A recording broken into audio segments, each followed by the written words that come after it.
Hey guys, what's up? I'm IModernArts here, and today I'm going to be showing you guys how to make an abstract shape like this in Cinema 4D because a lot of you guys want to know how to do that. And I did make a tutorial, but I made it in like November, and I don't think many of you guys would actually go through all my videos to find it, and also isn't exactly like we're creating here because it's actually a moving abstract object. But this time we're just going to be creating a still. But either way, it's still a very easy technique. So let's go to Cinema 4D. And just a quick note, if you guys, or just a quick thing, if you guys would like these free models of like Gatorade bottles, I made them in like, I don't know, 15 minutes. They're not great, but if you guys want them, just comment and like the video or whatever.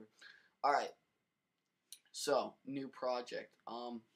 First what let's do, let's add a camera, right? And view add a camera by clicking that white button. Oops. Let's just start over. First of all, just center kind of your view so you have kind of a straight on view because that's usually the way you're going to view abstracts. And just click that white box on the camera so you view out of it, and then just click a keyframe at the beginning of it, of the timeline, and at the end of the timeline by clicking that red little key button right there. And this will just keep the camera kind of locked on a specific view, so you can just move around like that, and whenever you click on the timeline, it will get you right back to your view. Anyway, let's start. So pretty much if you look at this, all it really is spheres and toruses and a lot of capsules that are manipulated using Cinema 4D deformers. And I'll show you what that means, but it's really, there's a lot of creativity in this. I'm not going to show you, I couldn't show you how to make something exactly like this because one, it's abstract, so you don't want to make something exactly the same, and two, it kind of just happens naturally. I'm not putting in a certain amount of numbers to make it look exactly, well, I'll show you what I mean. So what you're going to start, you're going to go into your primitive shape tool, and let's start with a capsule. You can make the radius and height, you can make those a little bit more, that's like the size, and just put the segments, change the segments to like 150 each, because when you're going to start bending and twisting the shapes, the more segments you have, the better it's going to look, and it's not just going to break. And then let's also add a torus and just kind of put that around the capsule. And finally, let's add a sphere and make the radius a little bit smaller, and just move it somewhere and give it like 100 segments. Now you have like 3 shapes. You could have 2 toruses or 1 capsule or whatever. Just use the shapes sphere, torus, and capsule, any amount of them, and you can choose like the size, the position, the rotation. Just have like a series of these 3 shapes. Oops, and I forgot to add a lot of segments on the torus. But once you have those 3 shapes, just press Alt G, and that will put it in a null object, so they're like all together. And then you're just going to open up your null object by clicking that plus sign, and you are going to go here to this purple tool, and you're going to choose a bend, and you're going to choose a twist. And these are the 2 deformers that's going to make these shapes do these crazy things that make it look so cool and abstract. So you can select both the bend and the twist and drag them into the null object so it applies to all of them. And you'll see nothing's happening, and that's because you need to add strength to these deformers. So let's start with the bend, change the mode to unlimited, and now you can fool around with the strength. I would only go up to like 35 degrees, and the angle, but the real magic happens with the it's the twist. Now the twist, put the mode to unlimited, and the twist has to be under the bend for some reason. And now you can start making those crazy abstract shapes like that. but if you spin it too much, it will start kind of breaking, and that's because your shape doesn't have enough segments. But you don't want to give it too many segments because it'll make your computer kind of, or it'll make Cinema 4D run kind of slowly. So I'd say that's pretty good. That looks nice. And now what you can do, once you've made one of these, you can control drag the entire null object, so you have another one. You can position it somewhere else, and then you can just simply change the values of the bend deformer, change the values of the twist, and move around all these objects. So I can move this torus. Might just delete the torus. Maybe move the capsule into there. And you can see you're starting to get kind of some cool results. And you can take the whole thing if you want and put that in a null object, which is just pretty much like a folder. And then you can control drag that, so you have two of those. And then you could just like take that and pretty much rotate it in some crazy way. I'm just going to zoom out a little bit.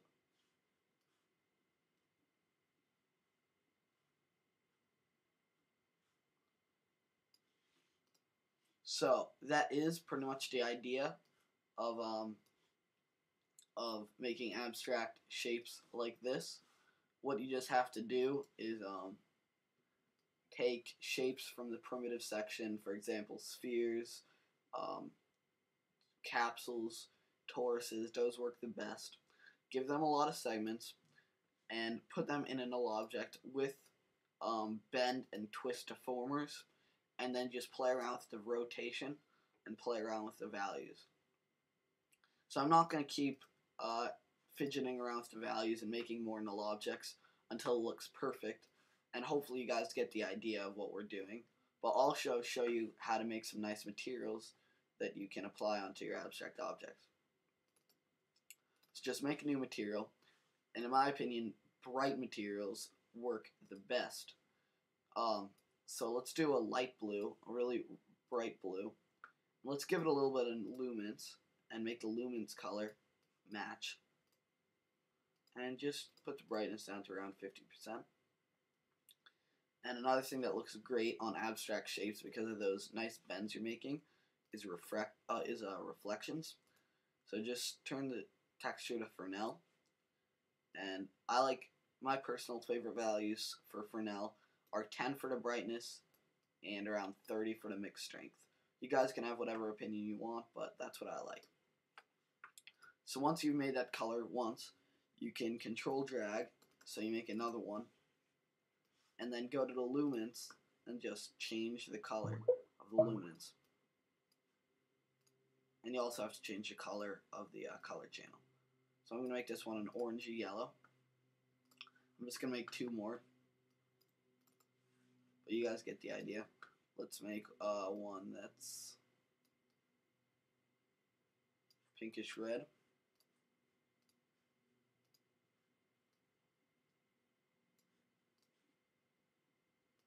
And let's make one that's kind of a faded yellow.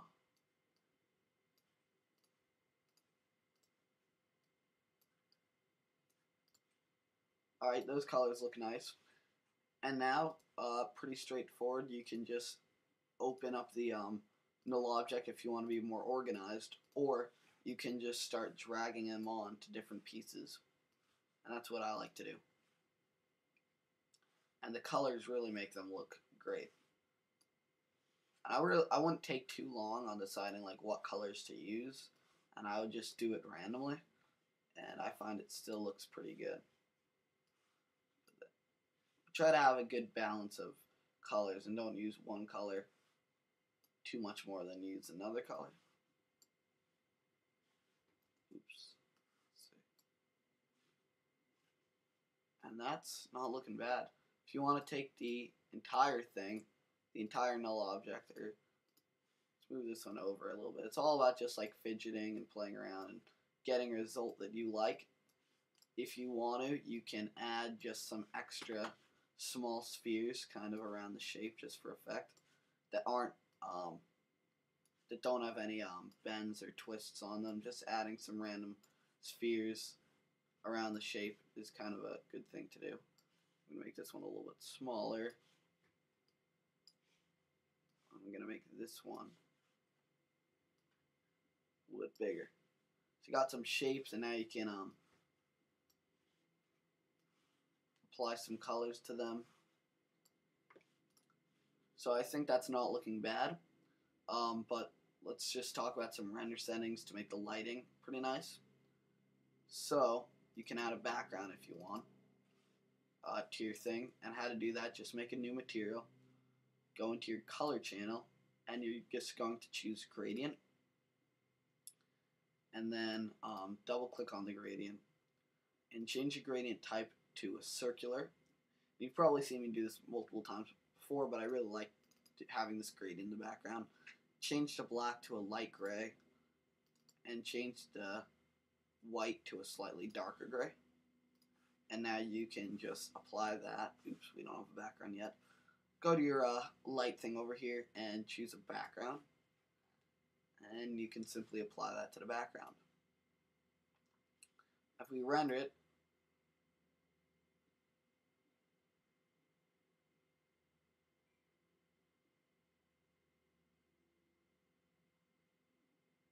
you can see it does have that background, but it's lacking global illumination, ambient occlusion, and some nice reflections. So first of all, let's turn on, go to Effect, turn on ambient occlusion, or let's first make our output 1280 by 720, current frame, and if you want to import this into Photoshop, or never mind, because we have the background, fuck it. But if you do want to import it into Photoshop without a background, just go to Format, put it as a PNG, and make sure Alpha Channel is checked on. But I'm not going to do that, so let's put anti-aliasing to best, and put the min level 1 by 1, the max level 2 by 2. Let's go to ambient occlusion. Let's put the maximum samples at 90. Which is just pretty much how long it's going to take to render and how good the quality is going to be. And let's keep the maximum ray length as it is. Finally, add global illumination. And in this irritants catchy box, just put these two first boxes that say medium, change them to low. And we're good to go for that. But before you can render anything with global illumination to work, you need to add some light sources. So let's just add some planes for light sources, which is a really good technique for lighting.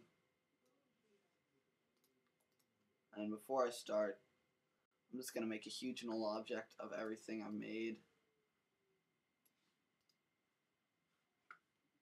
Just make it a little bit smaller so it fits in our view. And I'm just going to delete these spheres just to make it easier, so don't have to rescale them. Alright, so we got this plane. Let's resize it to 1000 by 1000. And let's move it up out of our view to the top, and just label this one top.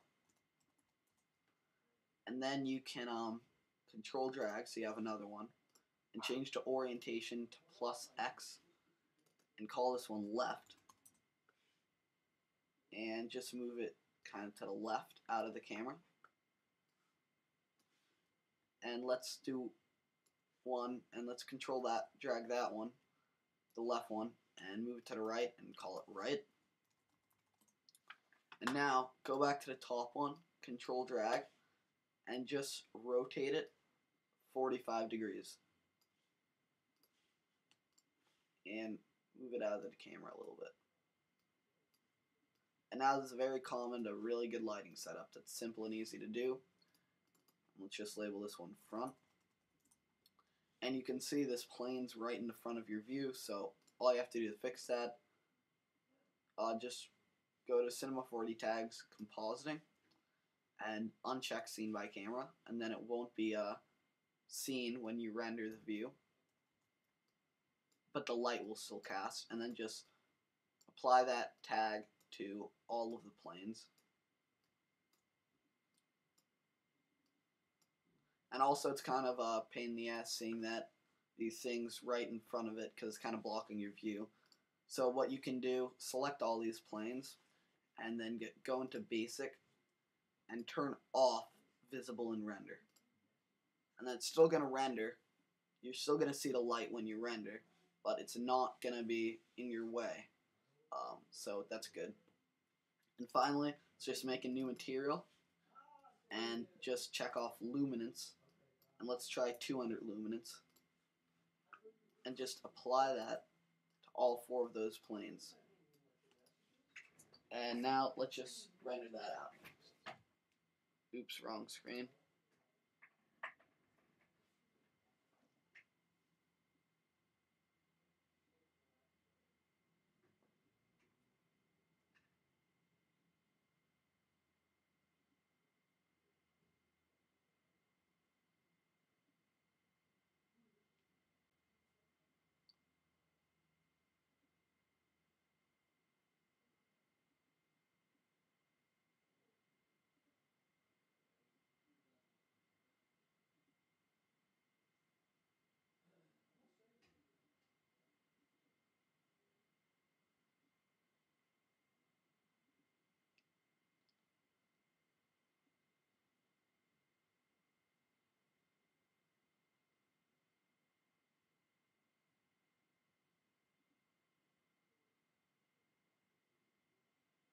So you can see it does take a little while to render, but I'm used to long render times, and yeah, because I put the settings pretty good with the anti-aliasing.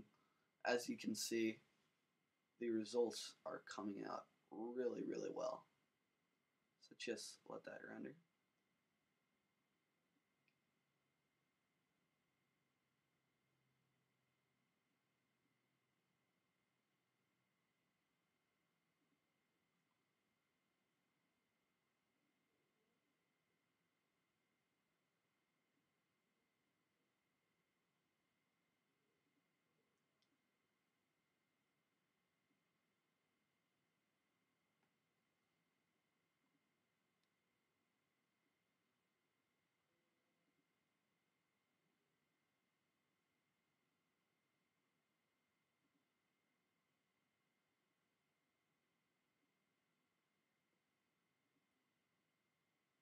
So that's looking pretty nice with reflections all going around. So I think that about wraps up the tutorial, guys. Just use the techniques I showed you to create your cool abstract object. If you want to post it as a video response to this, what you've made, feel free to, and we will approve them. So guys, remember to like the video if you appreciate this tutorial and want more tutorials. And if you guys want that Gatorade bottle that I featured at the beginning of the video, just comment and like the video. Alright, thanks for watching, guys.